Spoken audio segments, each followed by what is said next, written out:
Well, it's that time again. Let's walk in faith, talk about anime, and grow together. Welcome to Reb's Otaku Talk.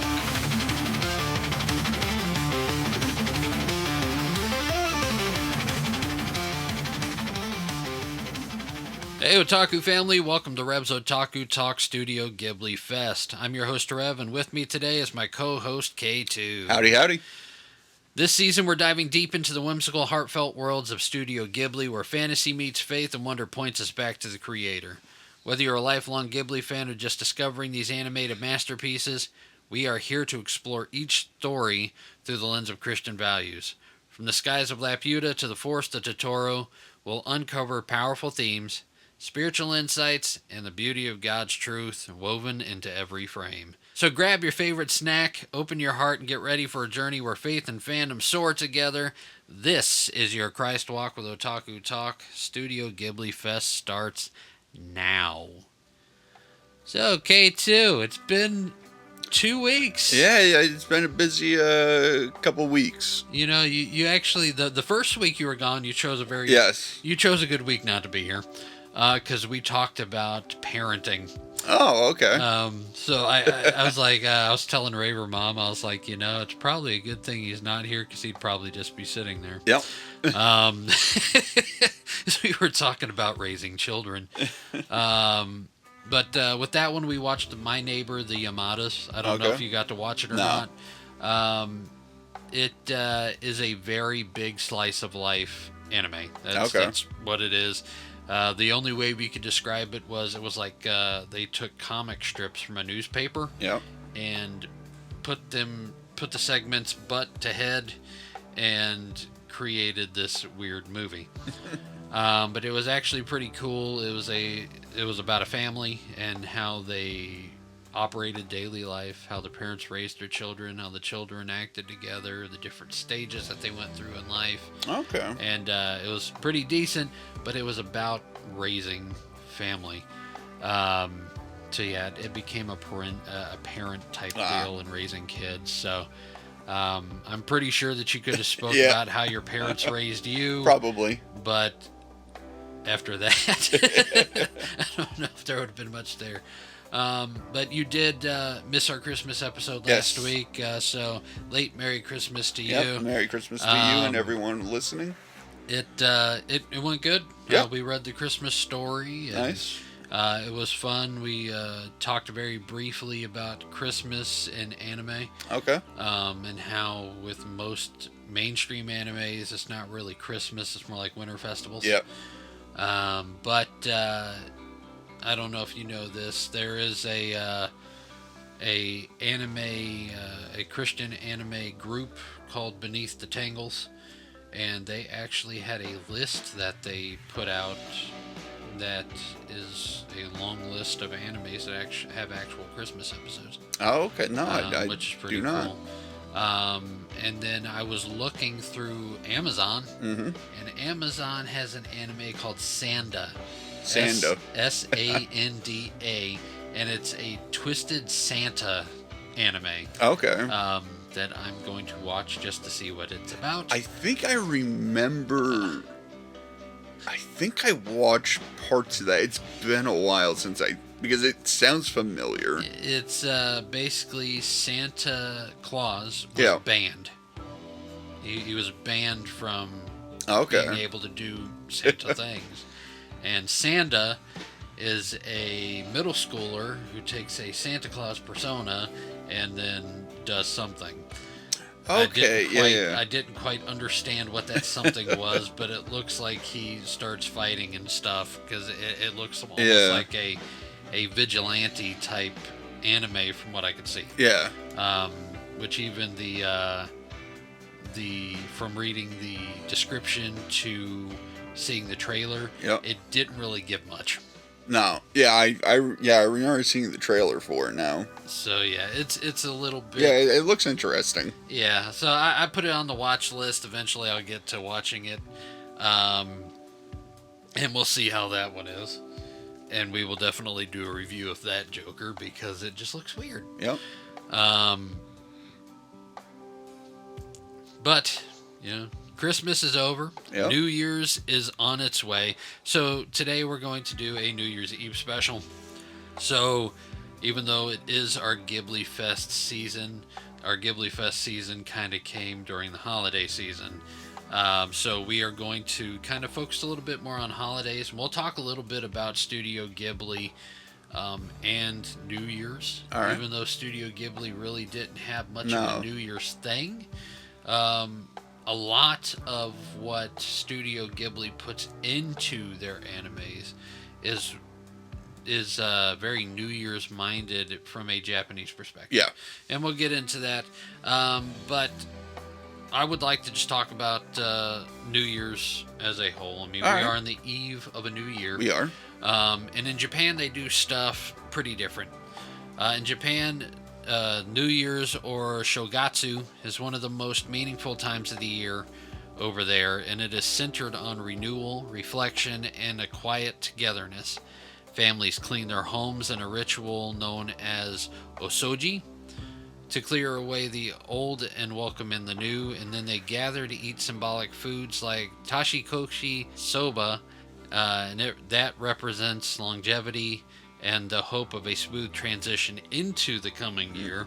And they also visit their shrines and their temples for Hatsumode to mark the first prayers of the years, where they ask for guidance, good health, and a fresh beginning in the new year.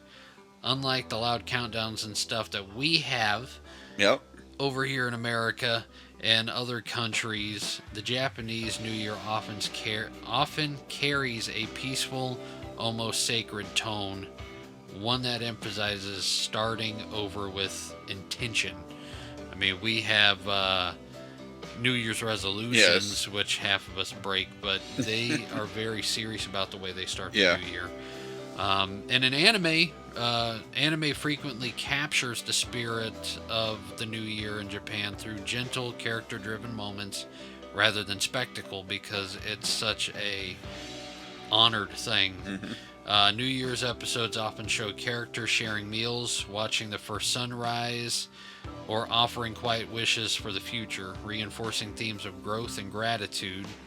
Whether it's a slice of life series pausing to reflect on friendships or a larger adventure story making a turning point in a character's journey, these scenes mirror the cultural importance of resetting one's heart and direction.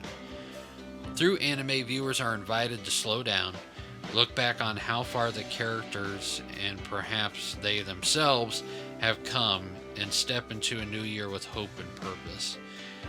Now, I mean, we just named off a couple of things, and I honestly kind of like how the Japanese approach the new year.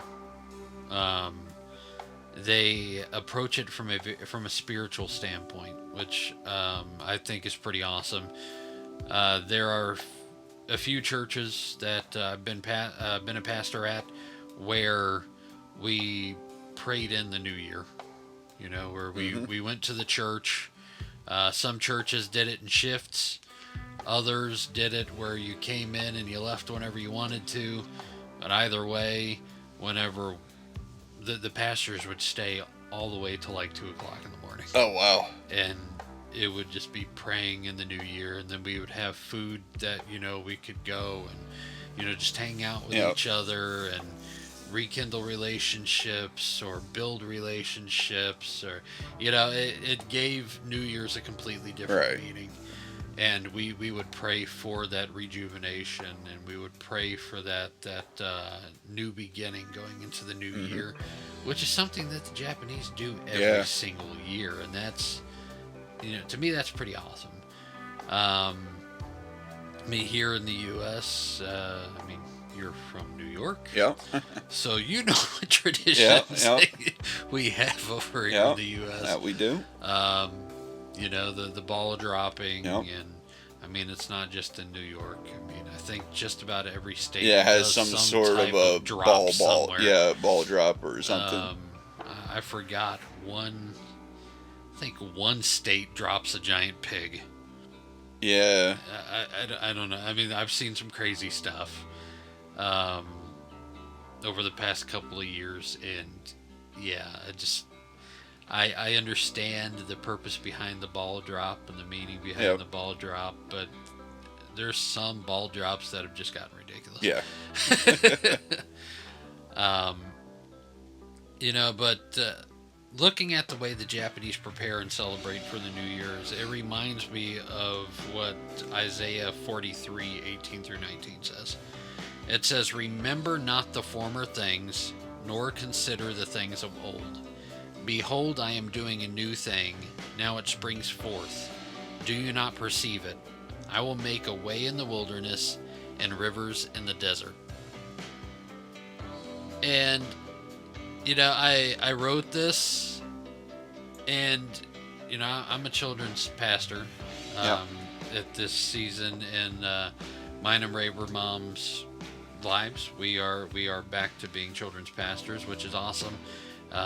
That in itself is very rejuvenating for us. I'm sure. To go back to, I guess, our ministerial roots. Yeah.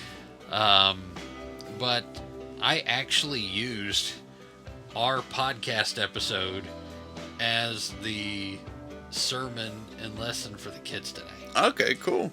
So it was pretty cool, and to be able to break it down to a level where kids can understand it. All right. See, the Japanese, the cultural approach they take to New Year's is they basically want to leave the past in the past, and they want to start new. Anew. They don't want to take the old with them. They don't want to take any hard feelings or negativity from the past year with them. They want to start that new year clean slate. And with this verse, that is basically what it is saying. Whenever people get saved and they ask Christ into their lives, one of the biggest things that they do is they hold on to everything. And it's one of the hardest things to do whenever you become saved, is to let go of the old life. To let go of all the hurt and the pain and the turmoil and everything that you've gone through. And to really be able to start new, you got to be able to let go of it. Yeah. And that's what, God is saying in this verse, is to not remember the old junk. Leave that junk in the past. What did Timon say? Leave your past behind you. And it's the big, and it's true. Whenever you become saved, in the Bible it says that you become a new creature. Mm-hmm. Old things have passed away. Behold, all things have become new. And the only way for you to be able to become new is to get rid of the old. Right. And that's what this is saying here, is that, forget about the past. All that junk, you can't fix it. You can't change it. Nope. You can let it continue eating you up. Yep. But what good is that going to be for you? Not going to be good. It's not going to be good at all. It says to not consider the things of old. If you're going to make a new decision, you don't want to make that new decision based off of past mistakes or your old mindset. Because a lot of times what people don't realize is whenever you go to make a decision and you're considering what happened here, a lot of times you're going to make the same mistake. Yep. Out of fear of making the same mistake. Yep. It's just going to happen anyway. So why even have it there? Yep. Why allow that temptation to sit there? Why allow that influence to stay there? Why let that old garbage remain a constant nag in the back of your head? Why do that? Yep. There's no point. Nope. God has new things for us, and He's ready to shower us with blessings. We have a new year coming up. That we do. It's everything resets. Everything resets in the new year. I mean, new year. It's not just from a mental state of mind, but literally, schools reset for a new semester. Yep. They literally, we're going to reset the grade book, and it's just going to average in with the old. Yep. At least GPA was. Yeah. Governments, certain branches of government reset. Yep. certain parts of your life reset. No. Churches, that's their time to reset for the new year, to make a new plan. For families, it's time to reset. Yeah. Let's wipe the slate clean. Let's start this year off right. I mean, people attempt to make resolutions, and it's in an attempt to just do something new. Yep. To refresh yourself, to rejuvenate. And God is ready to pour out all these new blessings onto his children, onto everybody. Mm-hmm. But a lot of times what's keeping us from getting what God has for us is we are stuck in the past. Yep. I know for me that is beyond true. Little known fact about me, I used to do music back in high school when I was 15, 16, that age gap there. Yep. I released my first independent record CD. Cool. It started out fantastic. It was a new thing, It was positive music, and then I got involved with the wrong crowd, the wrong people, and then I released the second one, and it wasn't that great. First CD found some success. One of my songs was a hit overseas. Yeah. It was very weird because it was like an underground CD. It was only sold from my hand to somebody, and somebody sent it over to their family overseas, and they liked one of the songs, and they spread that song around, and a small, it just grew in popularity. I think it was in Russia. Cool. I got an email from somebody in Russia saying they liked one of my songs, and I was like, how in the world did you get it? Because I wasn't selling it online or anything. It was literally out of the trunk of my car here. Yep. But there was some success there. And then my second CD bombed. It tanked because I was with the wrong people. My state of mind was different, and it was terrible. And, from there, I let it affect me. And I did a lot of things I wasn't very proud of. And a lot of stuff that I did, honestly, I questioned whether or not God would forgive me for it. And my spiritual life and my life moving forward was based off of that. And it wasn't until last year that I'm like, you know what? I want something new in my life. And whether I wanted to admit it or not, I was still letting garbage from 20 years ago stop me from doing something awesome. I mean, honestly, it kind of was making me constantly second guess recording a podcast, which is not really anything to do with music. Right. But it was putting myself back out there like that. And so last year, I released another album, and this one is actually out there. Cool. It's on Spotify. I've got a store set up where vinyls can be bought and stuff like that. And I'm not going to use this platform to advertise it because honestly, it's still a little nerve-wracking to me that I took that step. I used that third album that I did to just let everything go. I told my story. Cool. I told the story of what I went through, what happened. I remastered 2 of my old songs, one from each album, and I put it on there, and I released a new song. And, nice. It's just me letting go. And if I ever make another album, I have no idea. Cool. I really don't know. Would I do it underneath that alias? Probably not. I think my high school alias needs to be put to rest. Is it too cringy and I will tell you what it is after the podcast. It's younger. It's immature. Yeah. And a lot of people think it's the coolest thing in the world, and the people who knew me by that name still call me by that name. Okay. And I have to ask them not to when we're around people. just because of the fact that, you know, to me it represents the old me. Yeah. It represents an old life. And whenever I stopped DJing, I mean, you know, we sold a lot of the equipment that I had to help whenever me and Raver Mom first got married. And the other half of my DJ stuff was stolen and sold. Oh, wow. But I really didn't have the urge to just want to get everything back together and do it. And in 2019, I had a bit of an incident, and I told her, you know, well, Raver Mom pushed me. She's like, you've been talking about DJing, about getting back into it. Why don't you just do it? It's something you can do as like a side income. Yeah, side hustle. And I don't make enough money to even claim taxes off of doing it. Okay.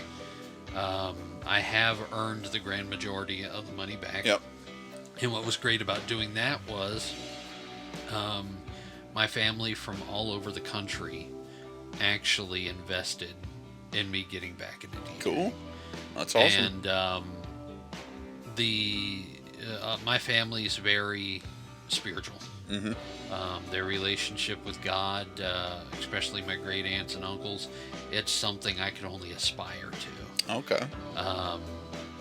You know, that's where between my parents and my great aunts and uncles, and even my grandmother, and a lot of the older generation in Raver Mom's family, you know, both of us, we admire both generations on, you know, the older generation on both sides of the family, and that heritage so much.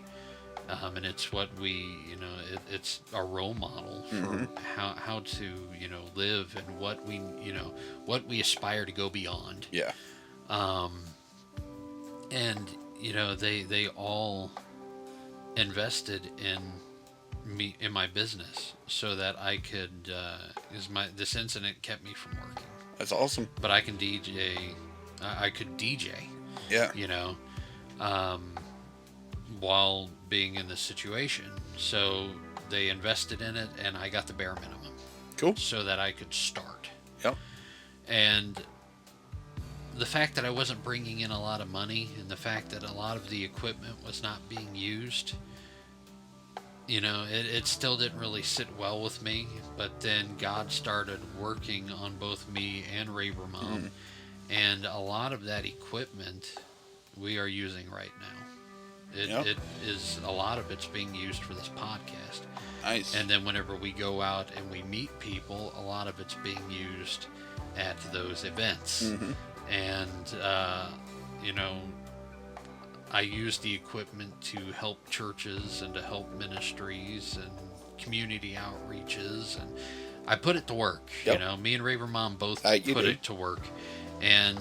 But the biggest decision that me and Raver Mom made was using a lot of the stuff for this podcast. But if it wasn't for the fact that I had to leave the past in the past, none of it would have came to me. As a matter of fact, that lull, you know, once at the end of the lull that we were having, you know, me and you spoke about, where I kind of just lost the spark doing this podcast. It was right before I released the album. Okay. I mean, I had been working on it the year before. Yeah. But I really didn't start getting anything back until I put the album out there, and it got approved for release. And it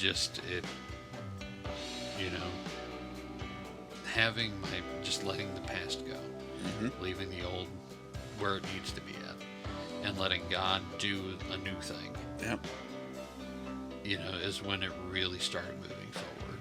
And I mean, I was telling you the numbers. It shows in the numbers tremendously just how much of a blessing is coming. Yep. You know, and it's an awesome thing, and it only proves, you know, what this verse is saying, because after it says, "I'm doing a new thing, now it springs forth," do you not perceive it?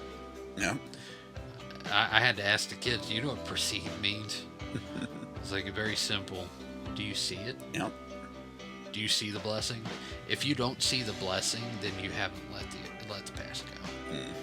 If you can see the blessing, then you're right where you need to be at. You know, you're at that spot. Yep. And it proves the ending of it, where it says, "I will make my way in the wilderness, and I will make rivers in the desert." Mm. You know, your past is usually where you're at the bottom. Yep. And a lot of times, people don't go for God until they're at the bottom. And that's when they start looking up. Mm-hmm. And that's where the blessings start pouring out. And that's where God saves them from themselves, or saves them from their situation. And they see the river going through that dry spot of their life. I mean, a lot of celebrities are starting to come out with their faith now. I mean, and some people you wouldn't even think would be saved. I mean, and it's been years in the making. I mean, what I want to say around early to mid 2000s, Brian Head Welsh from Korn left Korn, yep. Got clean, got saved, and he rekindled his relationship with his daughter. Mm-hmm. He plays guitar on stage in his church, and he has a ministry that he does. Really? Wow, I did not know that. Ozzy Osbourne. Yep. He became saved. One of his prized possessions was a Bible. Yep. And he was at a convention where somebody heard a podcast interview where, you know, Ozzy Osbourne was talking about how he wanted to talk about God and he wanted to talk about the Bible, mm-hmm. but he couldn't understand the Bible that he had.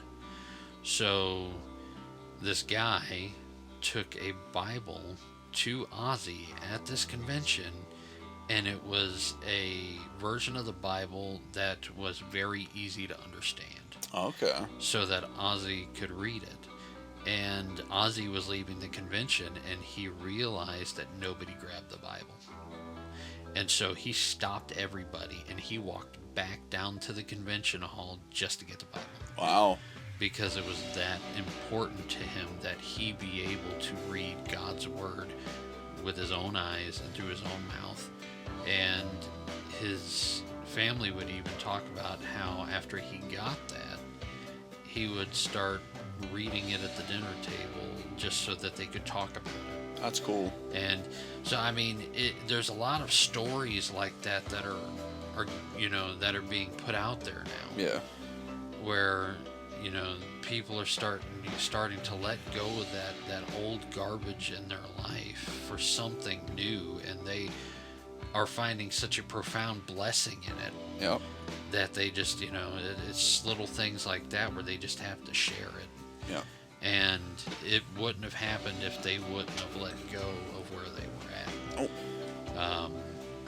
Man, like that, I can see it in my own life. I mean, I don't know if you've experienced anything like that where you've had to let go, or I mean, letting go's hard. It is. It is not easy. So I mean, it takes work. It does. To anybody, you know, out there, I mean,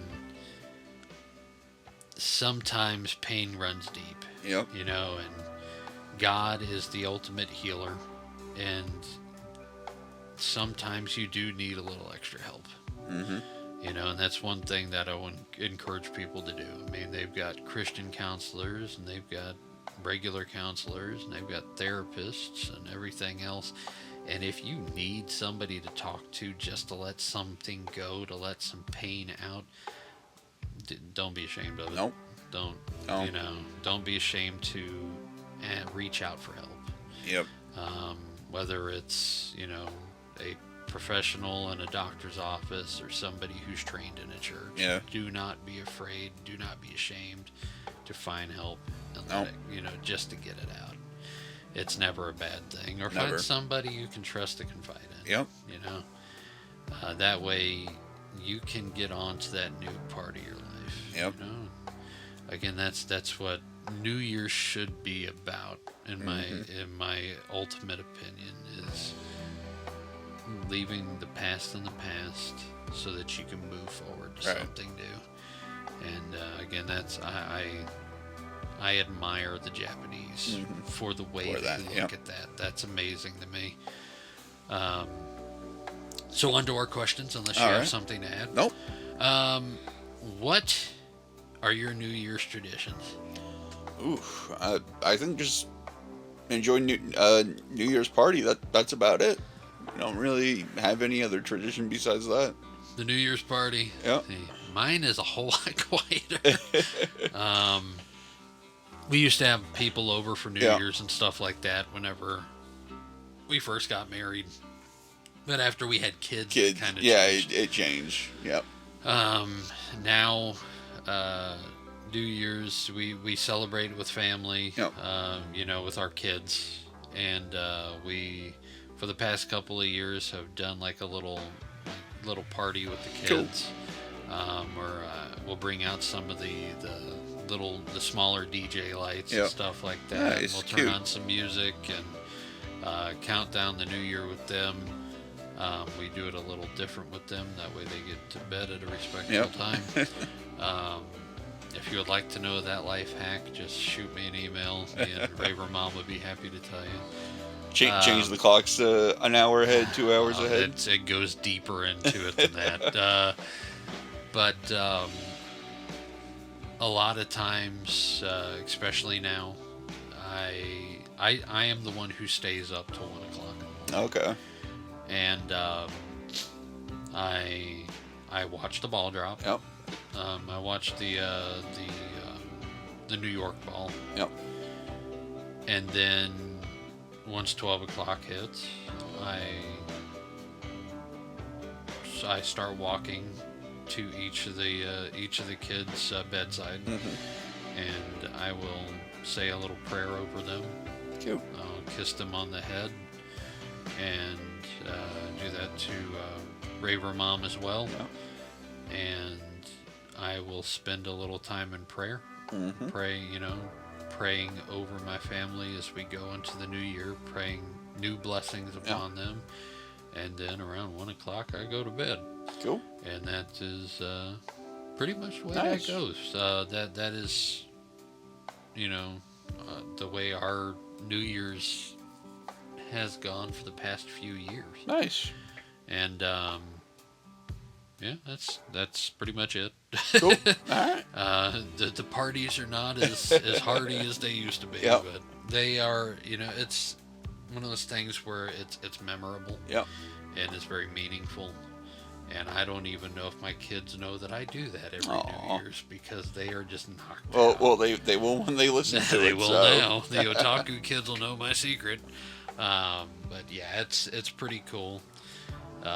If you were to, do you make New Year's resolutions?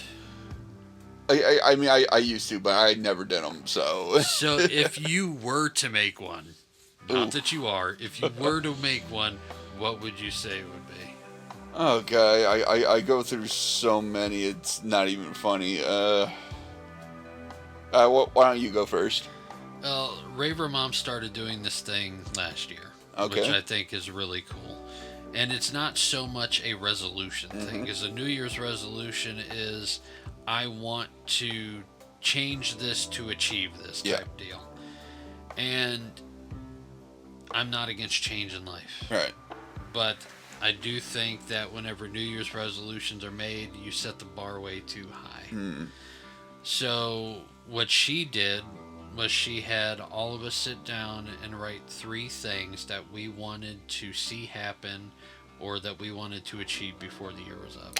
Okay. Not so much a resolution like, I want to lose 3, I want to lose 3 inches off the waist, and, as Lord knows that I'm big boned. There's no way I could lose any inches off my waist. It's one of those resolutions where it was done before it got started type deal. Now it's more like I would like to make a goal to read my Bible more. Okay. I would like to pray more. I would like to, like one of my things is I wanted to be successful in ministry and business. Right. I wanted the podcast to be a success.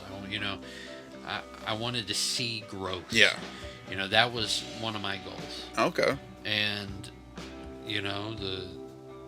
they're realistic. Yeah. It's not something where and if they didn't happen, it's not necessarily a bad thing. Mm-hmm. It just shows me that I need to adjust. Yeah. And at the day after Christmas, we opened up the envelope and we read through them. Okay, did we achieve this? Oh, cool. And I achieved everything on Yeah. mine. Nice. And what's funny is I didn't remember what I wrote down. Oh. And the majority of everybody in the house, because the kids did it too, they at least achieved half. Oh, cool. So, and it was cool to see, and the stuff that we didn't achieve it wasn't a big deal that it didn't happen, but it showed where, okay, maybe I need to change something to achieve a new growth, you know? So they are realistic life goals or spiritual goals that we can work toward. Interesting. So that's kind of how we handle resolutions. They're not really resolutions. But it's an improvement. That's interesting. I might try that this year. It's pushing for an improvement in an area of our life. All right. Because, like I said, New Year's resolution, I want to eat less sugar. Yeah. I want to do this. I want to do that. It's like, you can only go on a 2-day diet so many times in your life before it becomes repetitively redundant. Yep. Just stop. But, she offered, she put up the suggestion that we do this, and it came out really cool. And we're going to do it again New Year's Eve day. Awesome. This year.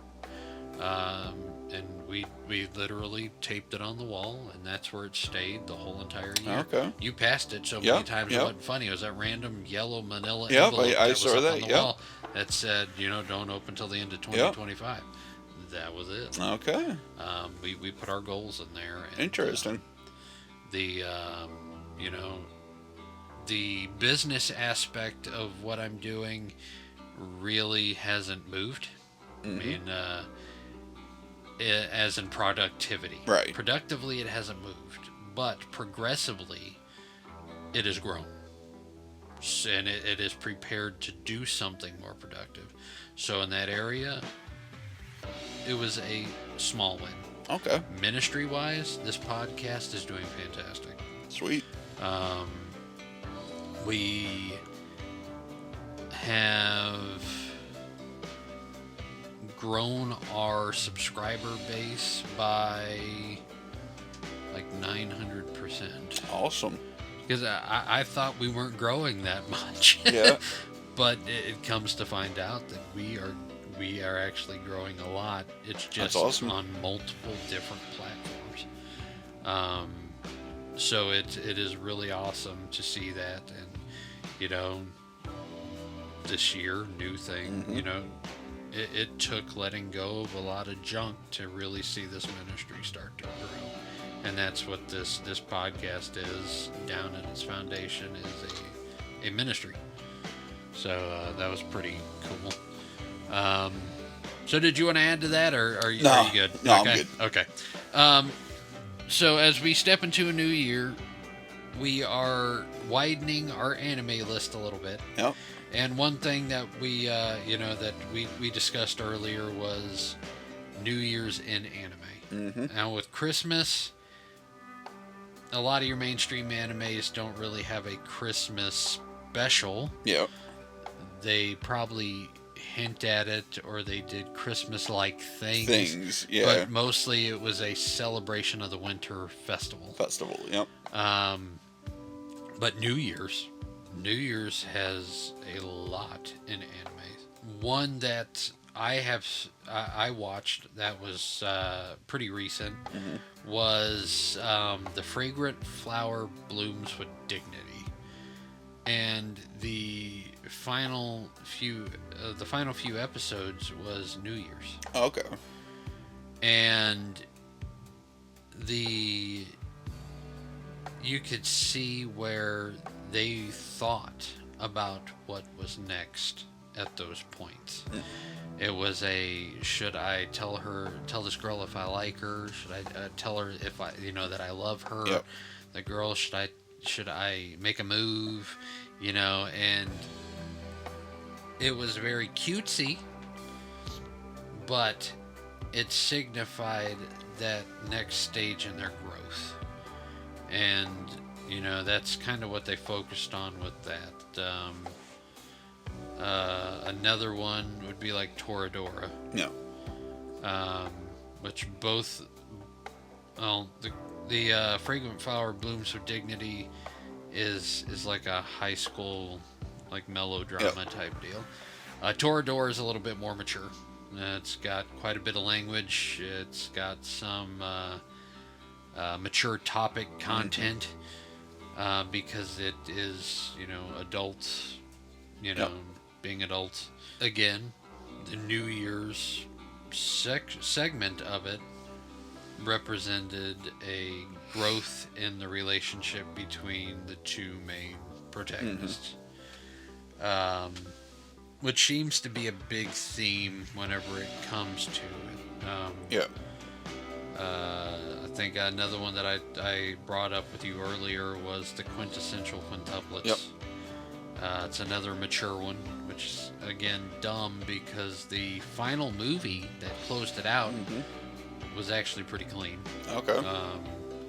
If I would have watched the movie first, I would have said, I really wouldn't have cared if my, older kids watched it. But then you watch the seasons, and holy cow, I would not let my kids watch it until they were, like, graduating. Not because, like, the second, third season was just like, yeah, forget it. But again, that whole entire anime was regulated by seasons. It's like, I don't know if you ever heard of a show called The Bottle Fairies. It's an anime called The Bottle Fairies. No. It's literally a 4-season thing, and it's with the 4 seasons. Okay. Summer, winter, fall, spring. But it's signified by the turnover of the seasons. Okay. And that seems to be the theme with them.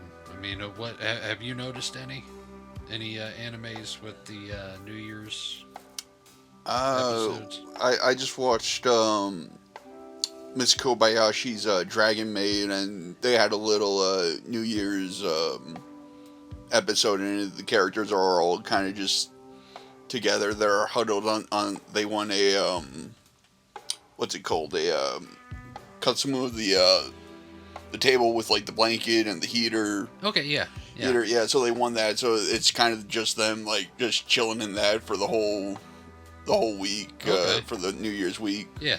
While they prepare and say hi to the neighbors, give the neighbors gifts. The neighbors give gifts to them. Okay. Yeah. That's cool. Yeah, that's one thing that I noticed. It's like very few and in between. Yeah. Some of the animes, they have gift giving during the New Year's celebration, where some of them don't. I don't know if that is a regional thing, or in certain regions of Japan that's like a tradition, where in other regions it's not. I mean, that's a good question, and one to research, but that is one thing that I noticed. But I think the biggest thing that I noticed, and it kind of goes along with what you just were talking about, is that most of the animes that have like a New Year's celebration, they're all they're all slice of life animes. Yep. And they are also the ones that show more tradition. They're the non-fantasy animes for the most part. They are the this could actually happen in real life type Yeah. deals, and this is our daily life, and it again, a lot of them signify some type of victory or triumph or new thing about to Yeah. start in their life. It's a next step type season whenever you see the New Year's episode. Yeah. Um, now that I think of it, fantasy wise, Fairy Tale, they did something almost like that. Okay. Where they were bringing in their New Year, but it was a celebration, and it was a move into something new. I can't 100% remember it, but I do remember them doing like a New Year style thing. Okay. Now with Studio Ghibli, Yeah. Studio Ghibli doesn't necessarily do New Year's celebration Yeah. stuff. I mean, they haven't really done a anime that was focused on the New Year. Yeah.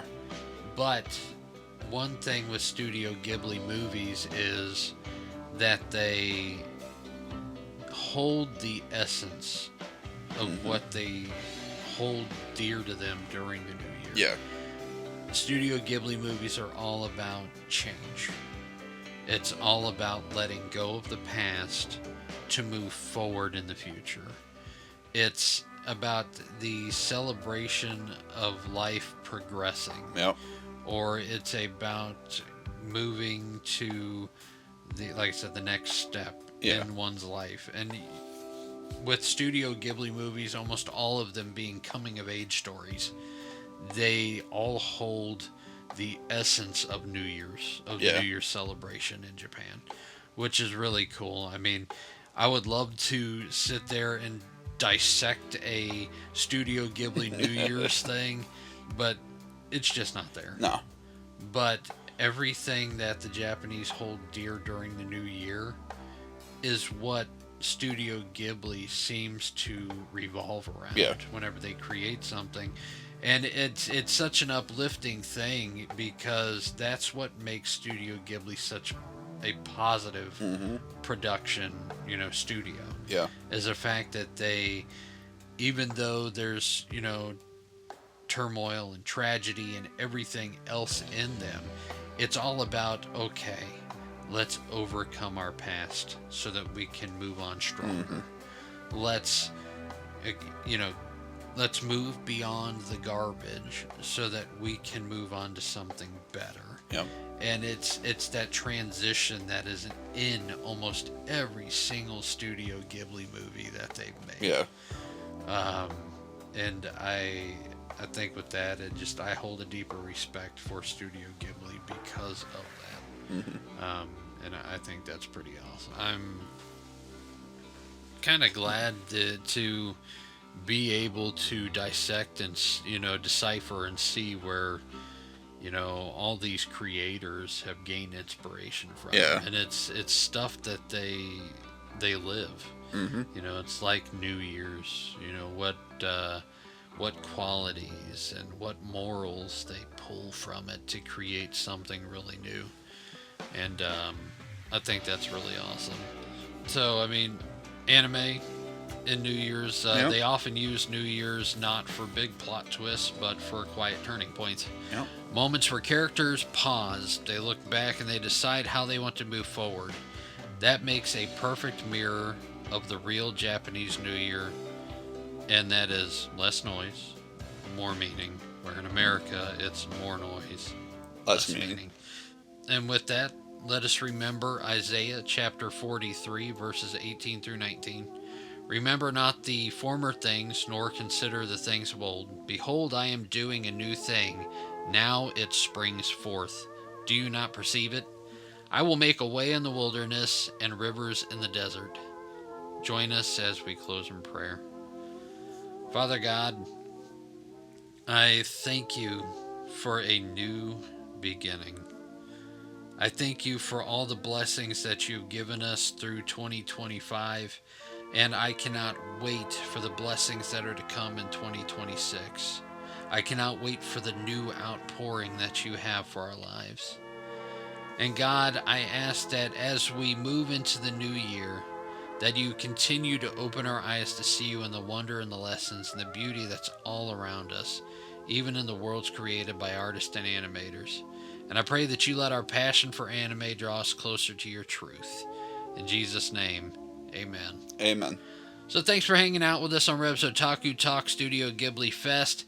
Make sure to subscribe on your favorite podcast platform, and do not forget to like and follow us on Facebook at Reb's Otaku Talkers and on X at Reb's Otaku Talk.